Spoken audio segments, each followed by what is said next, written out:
Jerusalem có bụi in thiên khi mi thiên hân hai lên na ram chu su na le tu dak na hai nung sonin beram te thi sena so phải châu lu thấy anh ti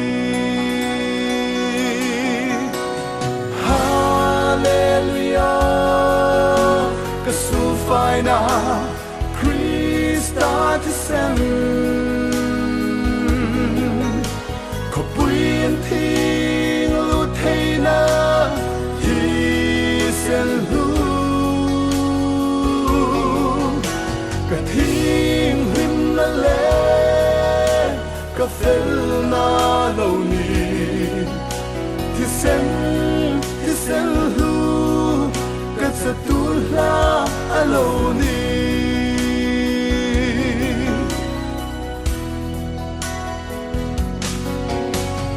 ni tra mi fel khang ding mi sin chu ken reng kan nei sino no na hai chu purin famta kana ti sen zar chun mi fel kaloni ta hallelujah kasu phai na Christa ti sen ko buin thi na hi sen hu ka thing him na le ka fel na lo ni ti sen hu ka sa tu la alo ni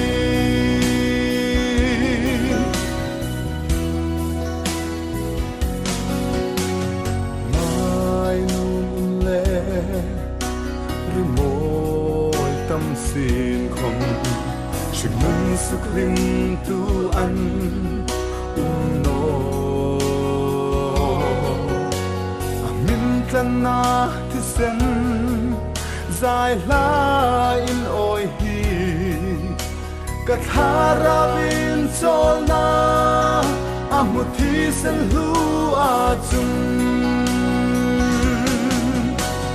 hallelujah kasu phai na Christa ti sen ko buin thing lu thei na hi sen hu ka thing him na le ka fel na lo ni ti sen hu kat sa tu la alo ni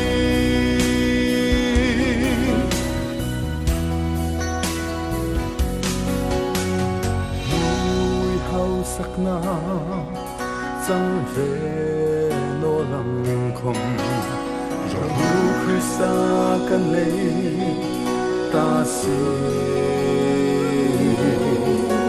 Jerusalem Turkey kata aloni hallelujah amen hallelujah hallelujah hallelujah kasu phai na Christa ti sen ko buin thing lu thei na sen hu ka thing him na le ka fel na lo ni ที่เส้นหูก็จะตูลาอโลนีที่เส้นหูก็จะตูลาอโลนี